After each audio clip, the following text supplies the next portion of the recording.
Olá, eu sou Isabel e hoje vim aqui para apresentar o programa Infância em Foco. Estou aqui com a também apresentadora do programa, Monique, mas hoje ela vai ser entrevistada, para que a gente possa conhecer um pouquinho mais da história dela enquanto profissional. Então, Monique, conta para nós um pouquinho da tua história profissional, assim, por onde tu já trabalhou, conta um pouquinho pra gente. Tá, eu fiz psicologia na Unicinos, né? É um curso bem concorrido, tinha 8 candidatos por vaga quando eu fiz e é bem, muito bem falado, muito bem comentado, né? Teve notas altas sempre nas avaliações. E eu sempre gostei muito de estudar. Eu sempre pensei em ser psicóloga, eu nunca pensei em outra profissão. Tem gente que começa, troca, né? Não, eu sempre pensei. E eu levei 7 anos para fazer o curso, é um curso longo, com muitos estágios, né? Estágios em Porto Alegre, Novo Hamburgo.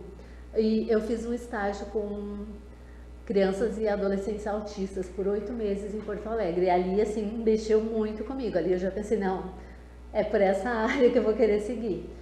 Mas depois eu fiz pós-graduação em psicopedagogia, na área escolar também, orientação, supervisão e agora mais recentemente em ABA. E daí logo que eu concluí a graduação, eu comecei a trabalhar em Capela de Santana, na prefeitura, na educação. A gente criou o serviço de psicologia na educação e também em Portão. Eu trabalhei 5 anos na prefeitura de Portão com grupos de adultos, uma coisa que eu nunca tinha pensado, mas eu fiz o estágio lá, eu fiz um projeto para fazer o estágio e eles gostaram do meu trabalho, o prefeito e o secretário da saúde me convidaram para continuar o trabalho lá. Então eu terminei o estágio em dezembro e em janeiro fui contratada para continuar trabalhando lá com esses grupos. Eram grupos de apoio para pacientes com depressão, ansiedade, coisas assim do gênero. Eles eram encaminhados pelo psiquiatra e pela neurologista e a gente tinha uma equipe, a gente trocava e eles adoravam. Teve gente que ficou 5 anos comigo, eles ganharam alta do psiquiatra, da neuro e minha também. Eu disse, não, tá tudo resolvido, tu não precisa mais.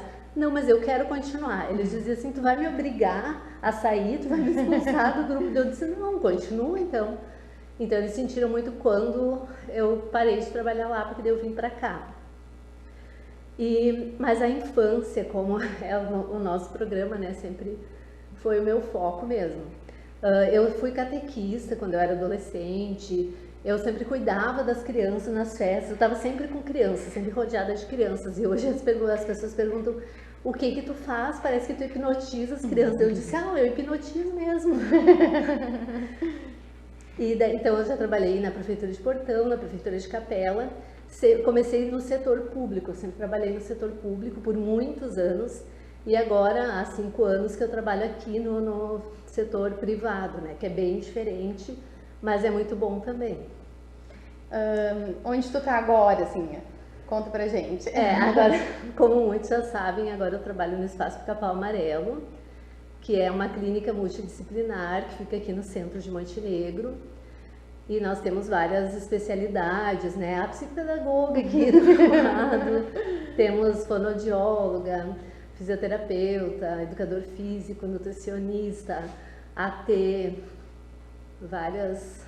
E o teu público ali, quais são as crianças que tu atende, as pessoas que tu atende ali? Muitos perguntam assim, que idade que tu atende, qual é o público? Eu tenho crianças de menos de 2 anos, de 1 ano e pouco, que muitos vêm para avaliação ou para estimulação precoce, até 14 anos, eu acho, o mais velho que eu tenho é 14 anos.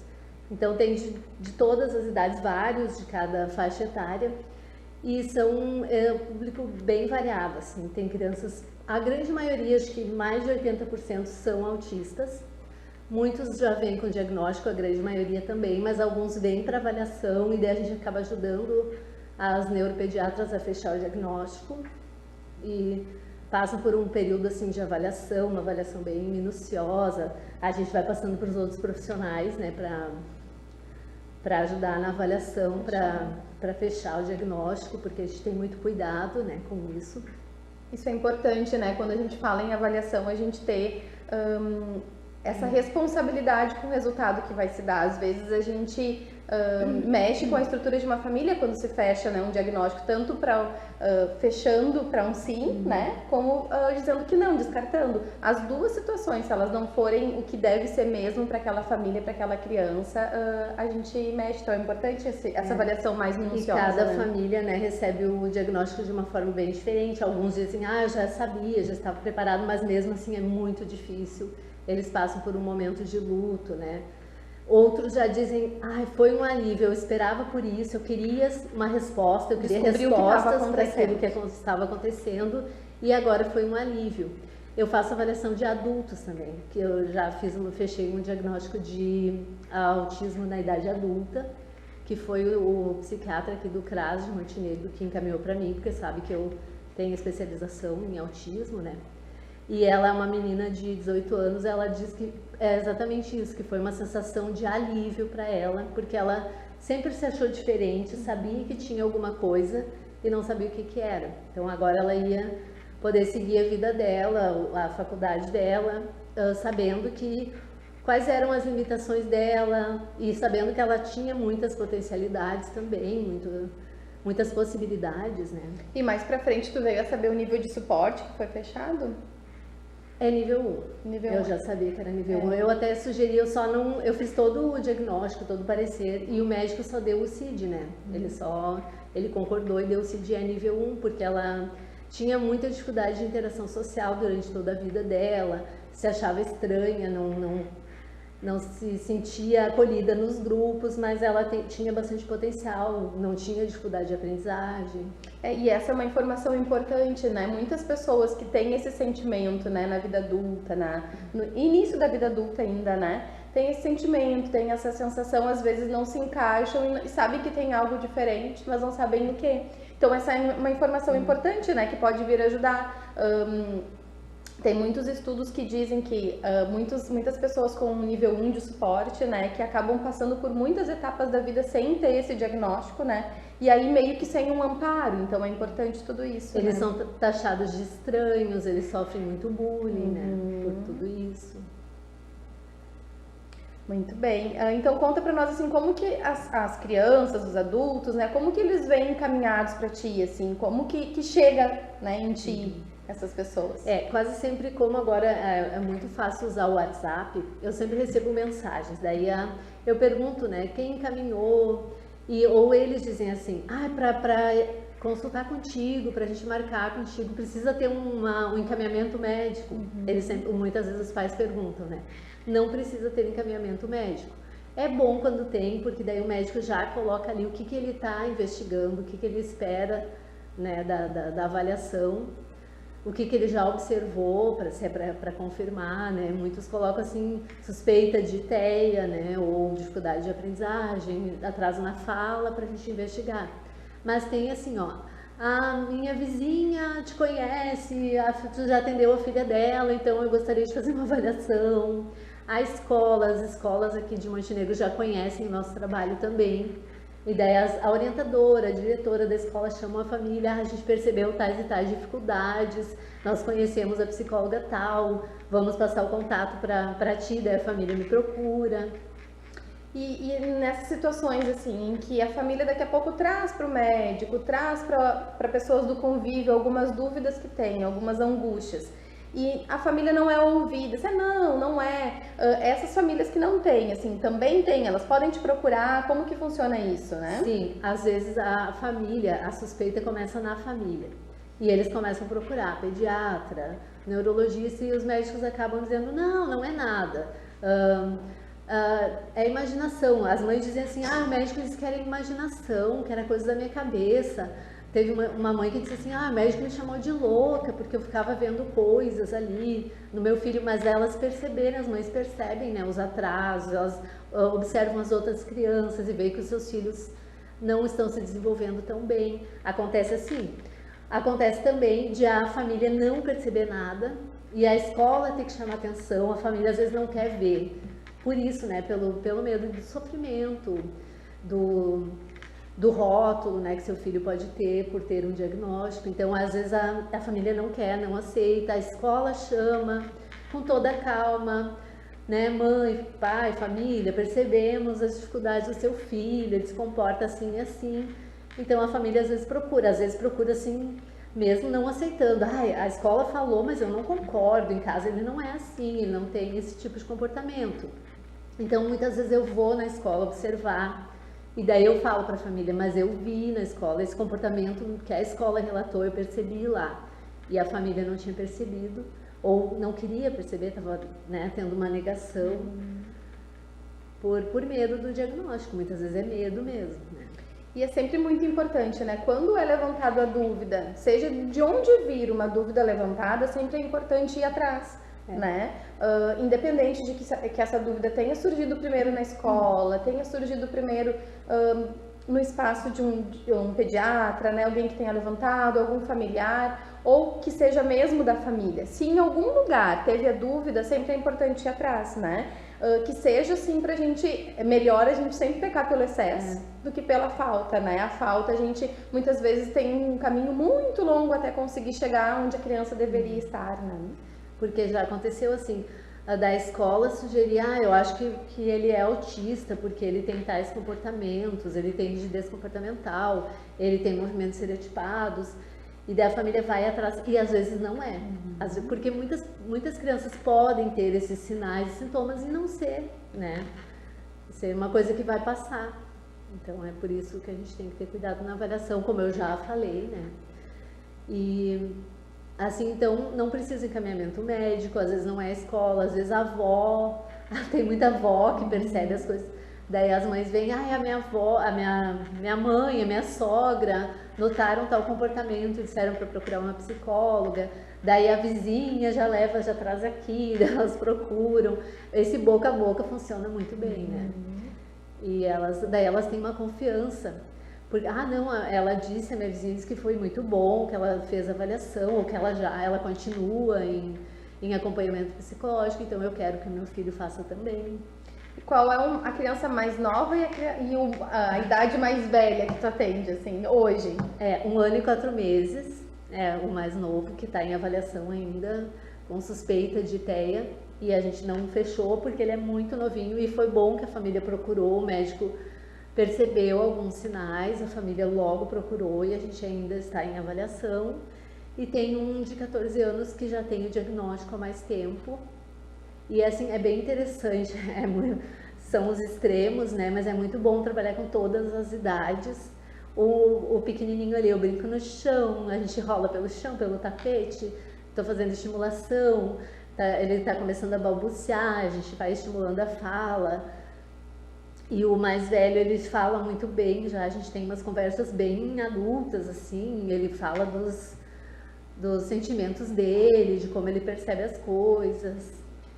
É uma outra fase da vida, né? Mas em cada uma tem as suas características específicas e tem a parte gratificante, né, nesse trabalho.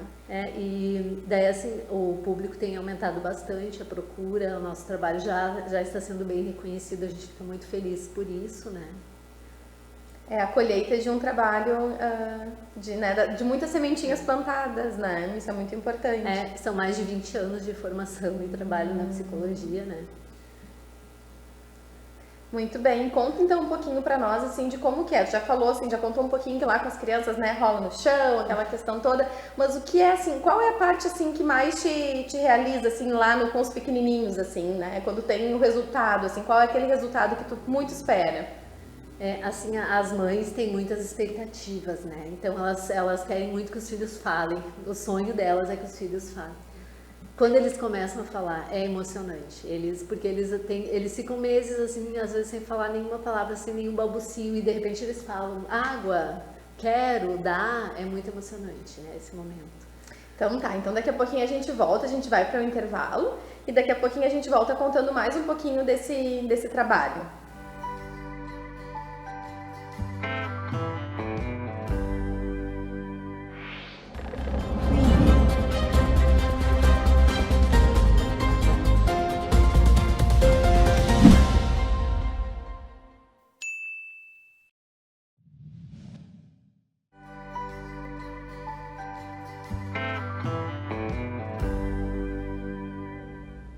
Voltamos então com a psicóloga Monique para contar um pouquinho agora, continuar contando um pouquinho do trabalho dela, mas agora, Monique, eu queria que tu nos falasse um pouquinho de uma especialização que a gente sabe que tu tem, né?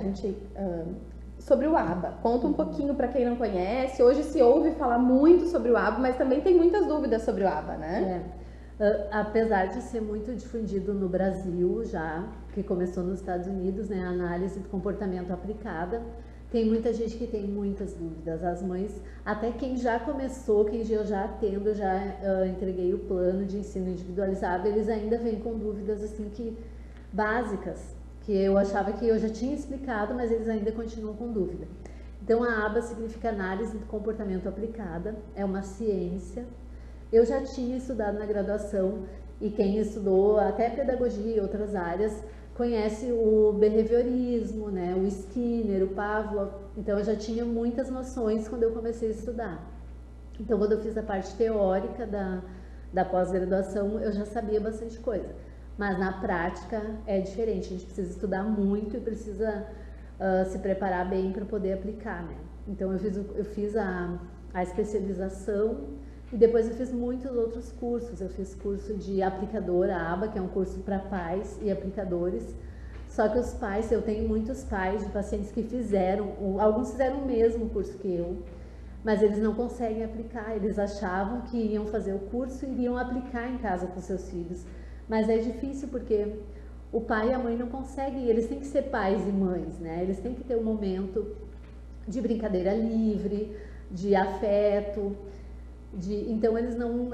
E a gente precisa fazer os treinamentos, a ABA são treinamentos individualizados, de acordo com cada criança, com as habilidades que eles precisam desenvolver, considerando o que eles já desenvolveram, né? E cada criança é muito diferente. Crianças, eu tenho assim, 3, 4 anos é o maior público. Como eu tinha falado antes, né? Tem de 1 ano, tem de 14 anos, mas o grande público é entre 3 e 4 anos. Alguns acabaram de receber o diagnóstico, outros já têm há mais tempo, e vem agora, os médicos estão encaminhando muito para terapia ABA. Então é feita uma avaliação por mais de 1 mês, aplicando vários testes, aplicando o VB-MAP, que é bem conhecido. Quem estuda um pouquinho ou pesquisa sobre a ABA, já ouviu falar em VB-MAP. Tem o Portage, tem o Socialisave, o ABLES, o AFLS, todos são testes que avaliam as habilidades, tanto sociais como cognitivas da criança. E a partir dessa avaliação é elaborado o plano de ensino individualizado. É o PEI. Nas escolas também se elabora, mas é diferente. Na escola é o plano a partir dos conteúdos, tipo a criança está no 1º ano, quais os conteúdos serão trabalhados no 1º ano? Então vai ser adaptado para aquela criança, né? O que será que daqueles conteúdos da BNCC ela vai conseguir desenvolver? Então se adapta para a criança de inclusão e se elabora o PEI, mas é diferente do PEI da ABA, né? Até quando eu apresento para os pais, então eu faço toda essa avaliação, vou explicando para os pais, né? Estamos em período de avaliação. Quando eu ter concluído a avaliação, vou elaborar o plano, vou chamar a família novamente, né? Porque eu já tinha chamado várias vezes para fazer anamnese, e vou explicar como funciona. Daí no PEI tem todo o processo que a criança já passou, toda a avaliação, desde que ela recebeu o diagnóstico, eu coloco partes das avaliações médicas, né? Do CID, ali coloco todo o CID, todo o laudo médico, e daí vem as metas a serem trabalhadas. Então, para cada criança tem exemplos assim, tempo de espera, porque as crianças muitos têm aquela ansiedade que eles não conseguem esperar, e para a vida da gente, a gente precisa saber esperar, então é uma coisa que é pensado na vida da pessoa. Na vida diária. E tempo de espera, sentar, a criança precisa aprender a sentar. A gente não quer que ela fique 4 horas sentadas numa sala de aula, a gente sabe que ninguém consegue ficar, nem a gente mesmo não consegue ficar tanto tempo sentado, mas ela precisa, em alguns momentos, sentar e realizar alguma atividade, que não precisa ser a mesma atividade dos colegas, daí vem a adaptação curricular da escola, né? Mas ela precisa comer sentado, em casa tem que ter a rotina de sentar, comer, né? Sem telas, tem que ser um momento da refeição e de troca entre a família, de conversa, sem de distrações, sorrisos, né? sem distrações. Então, se a criança não fala, a gente faz treinamentos de imitar sons, de treinar movimentos fonoarticulatórios para ajudar na fala também. A gente trabalha muito com imitação motora, porque através da imitação a gente aprende muitas coisas. Na vida em geral, né? Até escovar os dentes, né? Um exemplo, a gente aprende imitando, vendo alguém escovando. Várias coisas, então a gente faz imitação motora, a gente começa assim quase sempre com dar tchau, que é aquilo da vida social, mandar beijo, bater palmas, a gente vai treinando a imitação, seguir instruções, coordenação motora, ampla, fina, depende de cada criança. Tem criança que tem a ampla já bem desenvolvida, mas a fina ainda não, e daí muitos estão indo já para fase final da educação infantil, indo também para o fundamental, e eles precisam dessas habilidades, né? A gente pergunta sempre para a família quais são as expectativas dela com a aba, com o tratamento, né? E muitos dizem assim, eu quero que ele se alfabetize, eu quero que ele fale. Em primeiro lugar, eu quero que ele fale, porque muitos não falam, mas eles têm a capacidade de falar, eles não têm nada que impeça, eu digo para eles não têm nenhum problema físico que impeça eles de falarem. Eles vão falar, a qualquer momento eles vão falar, mas como no autismo tem muito aquela dificuldade de interação social, eles não têm interesse em manter relações sociais, eles acabam não falando, está tudo bem para eles ficar quieto, brincando ali quietinho, sem falar com ninguém.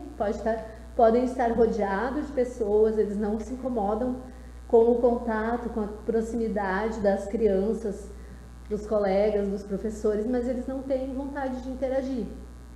E de uma hora para outra eles vão falar. E daí com os treinamentos da aba ajudam, né, também.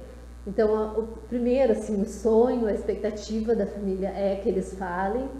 Muitas famílias é que eles se alfabetizem, que a família possa ter uma vida social, porque daí eles não, se vão num restaurante, eles não sentam para comer. Então, por isso que a gente treina sentar, esperar, para que no restaurante eles possam sentar e esperar, no mercado eles possam esperar na fila do caixa. E a gente diz que a aba tem que ser generalizada, eles precisam levar isso para a sua vida.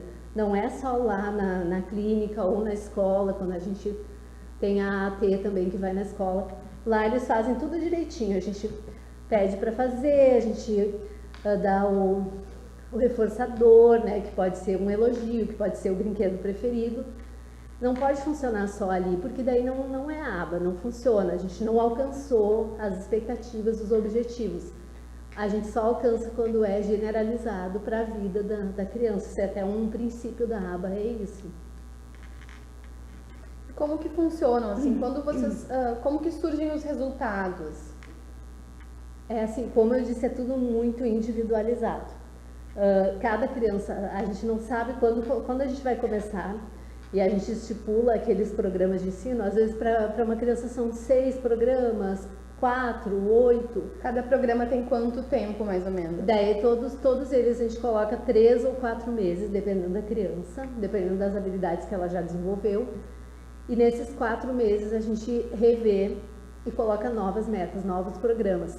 Algumas crianças antes dos 4 meses já alcançam, a gente já vai percebendo, daí pode ser, eu até coloco assim, quando será revisto o plano? Após 4 meses ou quando a criança alcançar todas as metas. Então pode ser antes, mas assim, a maioria alcança no tempo previsto.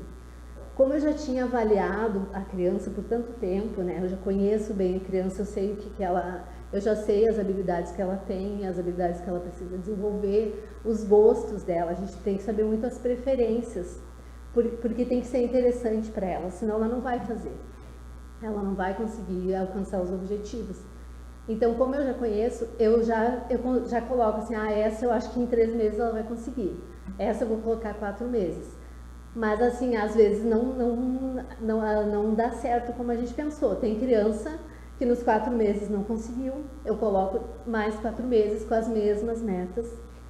Daí às vezes em mais 2 meses consegue, ou às vezes em 4 meses de novo não alcança de novo os objetivos, e a gente vai revendo o PEI, vai avaliando, né? Então agora a gente está chegando na reta final do nosso programa de hoje.